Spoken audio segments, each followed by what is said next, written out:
Hello there, everyone. Welcome back again to another episode of the Worthit podcast. I'm here with Alex, Ella, and a special guest for today. Hi there, Sarah. You okay? Hi. Yeah, I'm good. How are you? Yeah, not so bad. Not so bad. How is everyone else? Doing good.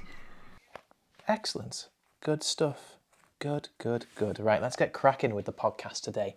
We're actually talking about quite a number of topics, which I think are pretty cool, pretty awesome. But obviously, it's all revolving around our special guest of the day. We're going to be having a little chat about the Ghostly X, the short film that we made just earlier this year. It feels like ages ago since we made that film, but it was actually only, I think, 4 months? I think it was 4 months, 5 months ago. Right at the very start of the year, we shot it. I think in January, released it in February on Valentine's Day. Yeah. How did you find the project in general, Sarah? Did you enjoy it? Yeah, it was really an interesting experience. I was just excited, really, just to get started, and I enjoyed I enjoyed the beginning, the early development days, the casting, and then Yeah. choosing. I was like, I just remember having a call with Tom and being like, "Oh, yeah, them," and no, not them, and then Yeah. obviously having the audition for the butterfly and grasshopper, and Yeah. and then obviously doing the visual things as well, I did an early scruffy version of a storyboard which Ella turned into a master. So yeah. Brilliant. I think actually all of us in this call today actually had quite a big involvement within the actual making of the short film. Obviously, myself and Ella, we produced it, and Alex, you edited it, which was, yeah, so everyone can have their own little say about our first section of the day. But before we get into that, Sarah, I'd love for you to answer a question for me. It's a question that we actually ask each of our guests that come on.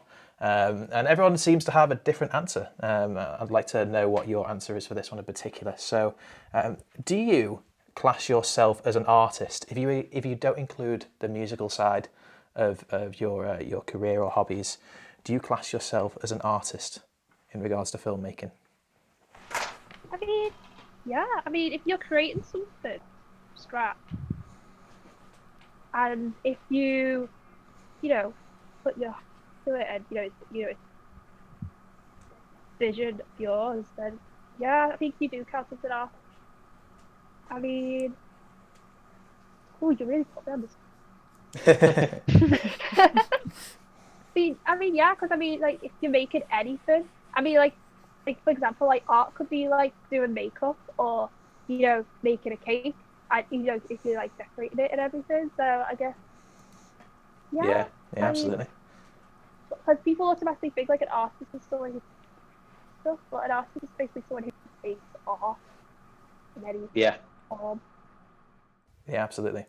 I think it was, yeah, it's a good answer. No, there's no actual right or wrong answer to this at all. It's all down to whoever, anyone's opinions. Because I think, Alex, it was you who said no to that answer. You didn't class yourself as an artist because you were following a script and a set pattern as an editor. Yes. Is that right? Yes. So that's obviously a completely, the polar opposite answer to what Sarah just said there. Ella, I think we asked you that question quite a while ago now, perhaps even maybe last December or something like that. I can't remember the answer you said. What was it? No idea. I don't know. I don't remember. Don't think back that No, far. me. No. Yeah, I know, right? Probably so go on, yes. re-answer it then. Go on then. Yes. Yes, indeed. Just one answer. So it's a. Well, there we go. So it's actually now a 3 versus 1, Alex. So you lose, unfortunately. Your answer is now officially wrong because you've been outvoted. But yeah, let's move swiftly on. Let's talk about the Ghostly X10. So obviously, it was written and directed by yourself, Sarah. Where did you come up with the inspiration or the idea for the project?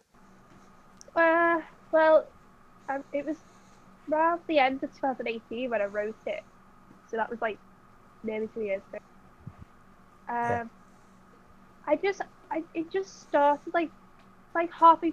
The way I started it was like the middle of the script. Like it's just meant to be like just dialogue. It started off as just dialogue back and forth, and I was like vented a lot of feelings that I had towards my own past relationship, and it was basically me saying what I would say to my ex, and then it kind of just evolved into its own thing where I thought, oh, maybe this character is on a blind date, and maybe she's, obviously, I was about my own personal experience, but obviously she's been through something similar, and so obviously she can't deal with this blind date and confront this person who obviously isn't actually there, just in anxiety and worry.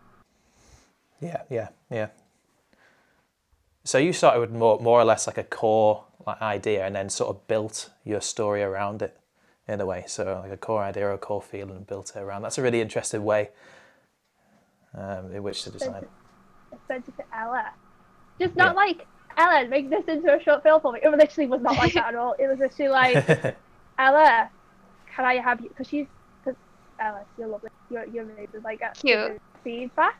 Like, and like, knowing, like, just because we both did the same course at university, writing.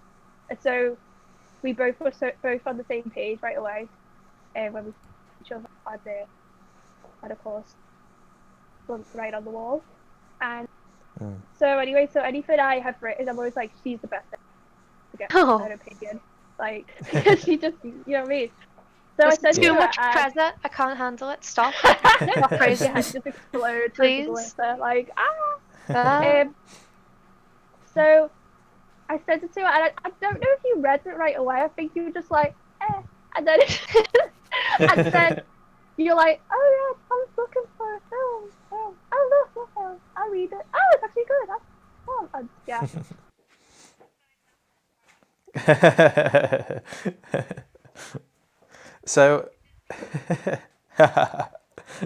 So Ella, in general, you look at quite a lot of scripts, especially in regards to Worthit stuff. Anyway, you kind of take on board quite a lot of our ideas and stuff, and develop them, script edit them, and then end up eventually concept arting and doing all the storyboards for them. Is there a particular thing you look for in scripts that makes you helps you decide, oh yeah, this is a good idea or this is a good story? Is there anything that stands out to you when you look for that? I think the main thing is how the story is paced and how clear the characters are. Because characters sort of carry the story, and the pacing sort of dictates how entertaining it will be. So if you've got a script that just waffles on, it's probably not going to turn out well on screen. And if you've got a script bland characters who don't have much going for them, people probably aren't going to relate to them. So it's important to get that sort of middle ground, I'd say, where there's clear characters, but there's also a plot that's moving forward at all times. Yeah. Absolutely. Alex, do you agree that helps you in the edit process at all? Definitely. There's like a clear story. Yeah, definitely, because if you can see like a clear A point and a clear B point, it gives you like a kind of structure which you have to work towards when you're doing the edit. You know that there's like a basic outline for your character. And it's like how you can base your all the other like conjectural things of the story around those characters. Cool. So Sarah, back to you again, I guess. Is this was your first short film project, right? Yeah. Well, I mean, if you don't include the one I did for college, which is really I did I myself did like a music video thing for college, and I'd never want it to be shown in public ever. Yeah, I didn't have like proper actors in mind. Like I asked my friend, well, one of them isn't even my friend anymore. I asked people to be in it who I knew, and I just remember like one of the people in it. I'm not going to because we're not friends anymore. But basically, I just remember saying, "Right, can you do that again?" And they're like, did it exactly the same, and I was like, "Okay, that'll happen." Like if I got marked for the acting in the short film, I probably would have got an F. But because I like jazzed it up with the editing and stuff, I got a good B for it. Was there like a specific area in this first short film then that you liked the most? Was there something that stood out to you that you enjoyed? I just like just getting involved, really. Like, seeing all. Well, I like the audition process. So, like, you met all sorts of different people who I wouldn't have met otherwise, in the world. Yeah. And also, I like just seeing it all come together. But I don't know, I didn't really have a favourite part, because the writing part, I did that by myself, and I was like, in a bit of a mood when I wrote that. But obviously by the end, I was like, yeah, empowered, like people will be if they ever watch it. Yeah.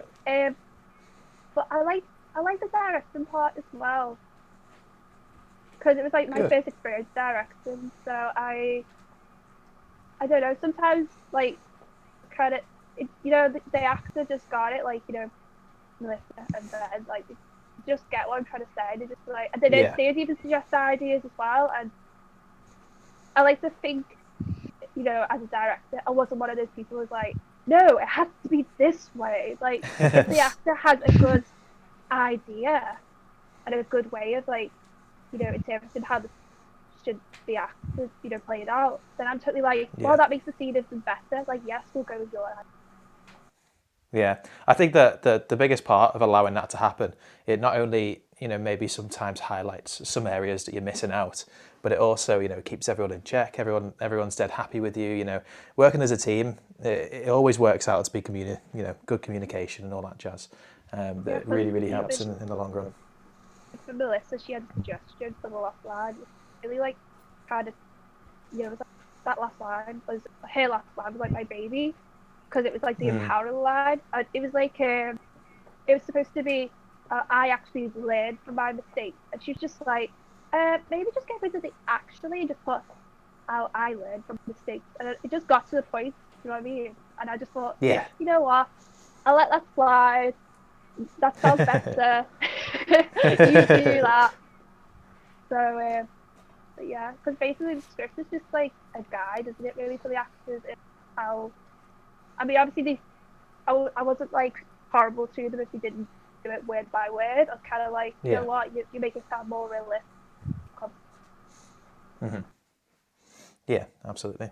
I think a lot of the time, if you're like a solo writer that doesn't intend to direct a project, then a script, as you say, is completely like a guide as such, as you mentioned. But if you're directing and writing a script as well, that script is your baby and it's your whole thing, so it kind of has to be followed as closely to it as possible. And obviously, being open to suggestion is a really good trait to have. So yeah, Ella, I'm going to ask you a cheeky question, if that is okay. So it was your first time producing a short film, properly. I guess is that right? Was it first time producing? Yes, I think so. Maybe. Yeah, I think so. So I asked Sarah just then, was there a particular bit that stood out as their favourite? Was there a particular bit for you? Is it similar, or was it something else that stood out as your best bit? Guess just the power. The power's good. The power. Just the power. The power of telling people what to do and then having control over people. No, I'm just kidding. It was just seeing how it sort of went from. I think that the most fun part of being in any creative project is seeing something go from writing on a piece of paper to an actual fully finished film. It's just so rewarding, knowing that all that work paid off and that the final result is there for people to see. It's fun. Yeah, it's and the power. Yeah, and I think like the power's great, but that's something that's similar to my thoughts on produced in general. I like the ability to say, I put things together and I made A to B to make the actual project. I love that idea of starting something, as you say, from just a couple of words on a piece of paper and actually making it into a full actual project that people can watch and like and enjoy and all that jazz. That whole creative process is great. It's a lot of fun. Awesome. So the actual Ghostly X in general is available on YouTube, and it's our second highest viewed film, aside from I think the only one that just about tips it over was On Call. But honestly, if you guys, anyone listening, wants to go and check it out, then yeah, that'd be awesome. That'd be absolutely awesome. And my final question before we move on to talk about our next part of the podcast is pitched straight at Sarah. Sarah, do you plan on writing any more film stuff anytime soon? I will. Weird. I've written bits and pieces, but there's nothing I've written that full on British. Actually, no, I did finish something. I said it was a comedy, but I Ella was saying like, oh, I don't think that's gonna be a bit, too many locations. it was a short film. Go on. But the detectives sort of. Yeah. Yeah. I love that one. That's great. Yeah.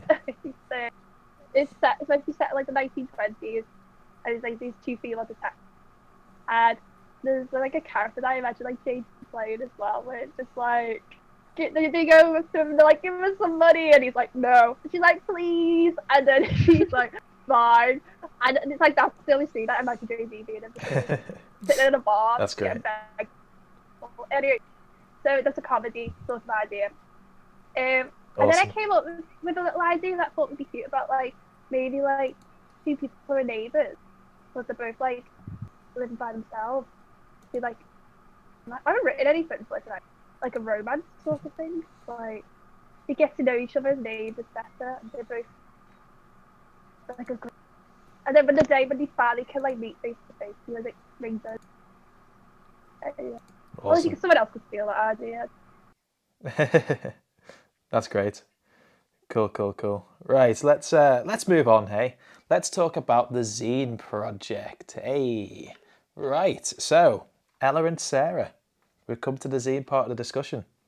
So, for this next part, it'd be great if you could tell us all about the project, what it is, how long it's run for, as much as you can, really, to let us know exactly what you've been working so hard on for the past, I'd say, few weeks, months. I don't know how long it's been running for, so months, I'd presume. We put the submissions out. Yeah. I'll talk about half of it. I don't think I won't override and talk too much because obviously Ella contribution I have. Like 50% I'll be. So basically, I got in touch with Ella. Said I've got this idea to do a zine or something like with people. Just something to create, like, people can just send something positive and something that can be made into something that... Because basically, I was inspired by seeing loads of submissions for, like, lockdown-related themed artwork. People like, send us your lockdown-themed script. Send us something about writing about your time in quarantine. This is the world is today. And it's just negative and negative. I just thought, people don't want to write about that. Like, I mean, some people do it, but... So it just annoyed me, and it just all seemed a bit negative, and I needed to distract myself. And I just said to Ella, like, Ella, what do you think of this idea? What a... see it now. She was just like, oh, okay. And so... the theme, the whole premise is what me. Feeds during isolation. Yeah. That was the theme. Should have called it quarantine. Quarantine? Oh! Quarantine. Should have called it that. I just thought of that. God damn it. Quarantine? Oh my god. Why now? Brain? Oh, it's already out. You can do another one. Yeah. So basically, we got poetry, we got photography yourself top. Ellen got her illustrations in it, which is really good. And then my sister Catherine, she's the cover. I've got a poem in myself about penguins, Australia, because of Philip Island. So it's a mixture of things, but all nothing too doom and gloom in there, and it's just something nice, and it's helped. We got like I'll shut up. we've got like a submission, people from like America, two from America, and one person. Germany, wasn't it? I was one from Germany as well. Yeah, I yeah, forgot yeah. about that. Yeah, A little comic. That's No, awesome. but someone was, I think it was New York, Buffalo. I thought all the protests have been happening as well. Like where that guy, you know, that guy who got the guy who got hit in the head by a police officer, like the old man. That was where he lived.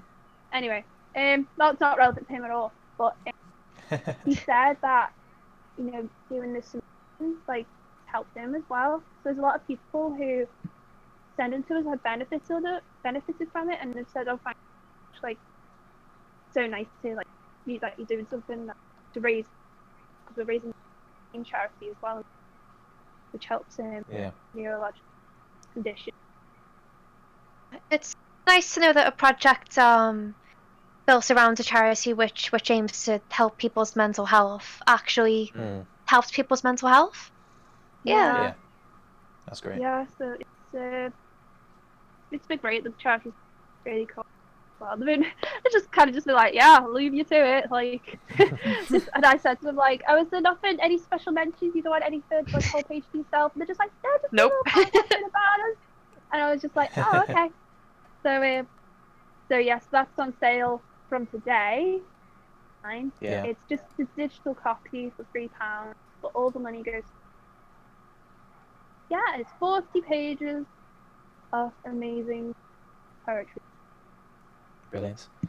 So yeah, as of today, when we're recording this podcast, is the first day that the Zine Project has been released out into the world. No, that's okay. Don't worry. This episode of the podcast will be will be up next Wednesday from the day we're recording. So as you're seeing the podcast, it will have been, I think, what's that, 5-6 days since it's been released. So let's do some predictions. Ella, do you expect it to be well received? Do you expect what's your predictions when upon release? I mean, I hope people like it. That would be cool. Your silence is killing me then. I was like, because you just like, I hope people like it. I mean, it'd be cool if people like it. I mean, I've gotten I think people will. Laura Berries, who is one of the magazines, she did poetry, and she said she loved it, and she said it was like really beautiful. She said it was like a time capsule of like people's time in lockdown and quarantine, and I thought like that would be, because a lot of people. Sorry, I think in like 6 months' time from making it, going back to it and reading the entries will be so interesting. Yeah. Because there'll be people talking about what's helped them through it, and then what they're missing, and normally would make stuff or what it's the little things that are making me smile at the moment. So I think like lockdown in general has affected people in a vast variety of different ways. You know, some people, I guess like myself, are really fortunate in the fact that we have a lot of family around us at home, and that's okay, because we have people to talk to bounce off, to live with over the lockdown period. But there's a lot of people out there who have been isolating completely solo, completely on their own, and I can't even imagine how difficult it must have been, especially to the guys who can't actually go out either. They're one of those guys who have to properly shield. I can't imagine how tough it must be for people. So a project like this really must highlight, as you say, looking back at it in 6 months, there'll be some really interesting things to look at. I've given the actual project a read and a look through. I gave it a look through this morning when you said the link through, and it is absolutely fantastic. There's some really, really nice pieces in there. So where is it available to download, Ella? Tell me. Gumroad. Gumroad. Road made out of gum. How did you find it, Sarah? That was your choice. Yeah. Catherine, the calf, she's obviously she's an illustrator. You guys know. Well, whoever's listening may not know. Calf Garvey, she's an illustrator. My sister. She's amazing. She's good. She put some colouring pages on there. She found it, and then somehow she found it. She uploaded a colouring page for it. Actually, the colouring pages off a comic we both were working on called Alien Agency. the characters from that. So that's how I found. Awesome. That's great. So what we'll do is, coinciding with this podcast post, we'll obviously put the link that you can click to purchase the actual purchase a copy of it too. So you guys can check it all out, which would be absolutely fantastic. In regards to the style choice, is there a reason why you chose the particular style? The way in which it's formatted? I think one of the biggest inspirations was actually kind of what brought us together in the first place. Mm-hmm. We met on a course by Writing on the Wall called Right to Work. And at the end of the course, we were published in an anthology book. And the layout is just so professional and so sleek and easy to read.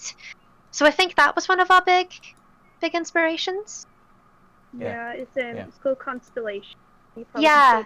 Me and Ella are in it. It's amazing. We're in it. It's amazing because we're in it. I mean, come on. Yeah, no, it's got great.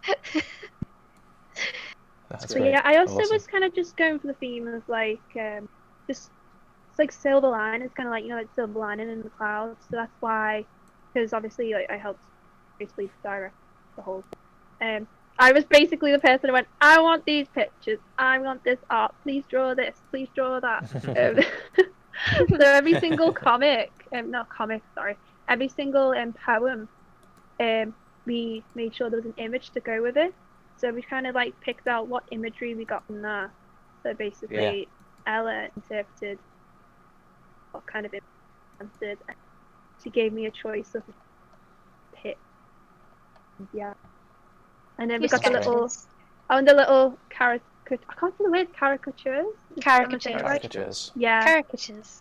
They're my favourite. They're like the best part of the whole. No, not that the word isn't good. Just it's one of my favourites. I was actually going to ask you one of the questions. Do you have a favourite part of the zine? But I thought maybe you should leave that question out just in case you lights up somebody who doesn't want to light up or anything like that. So yeah, I let that question out. But the caricatures, that's they are really cool. I do like them. So clearly, as I can tell, you guys both enjoyed making the project and being a part of making the project. Will you look to do anything like this again? I hope So? so. Yeah, I hope so. Yeah, I mean, it was because I made a zine a couple of years ago when I was at the final year project called Period Zine and raised money for this period child. And that was stressful doing that on my own. So this time round, I was kind of like, right, I'm going to make sure I'm doing it with someone who will make my life easier, but also make it more enjoyable and motivate me. Mm-hmm. So I've had a much better experience with this than with the last zine I made, and also that was stressful because that's for uni as well. Apparently it wasn't good enough because there wasn't enough research in it, but clearly the teacher didn't know what it was. So yeah, I really would love to do one either for another charity in Liverpool or do one completely different for like maybe epilepsy or something related to doing that epilepsy, because it's been in my head for a while, but I've never really known how to go about it. So this is definitely giving me a little platform and a little couple of bums to go about doing things. That's awesome. Brilliant. Okay, cool. So obviously, the Zine Project is available to purchase and download. I'll obviously, as I said before, put the link into the description below so you guys can check that out, of course. So we've actually come towards the end of today's podcast. I really do hope you enjoyed listening along to us and, of course, our special guest of the day, Sarah. Thank you very much for joining, everyone. I really do appreciate you guys popping along to the podcast. You've been excellent, of course. Yeah, no problem at all. So yes, obviously check out the Zine Project. Obviously, of course, if you do enjoy the podcast, make sure you like and subscribe for more content. If you're listening over on Spotify, make sure you come over and check out our social media channels too. We've got plenty of other content other than the podcast. We've got stuff like our Look Closer series and, of course, some wonderful documentary and short film content on there too, including the Ghostly X, which is still there. I think it's actually the featured video on our YouTube channel currently, so you guys can come on over, check it out, give it a watch, and let us know what you think. So yeah, thank you very much for listening along, everybody, and I will speak to you all in next week's episode. Bye!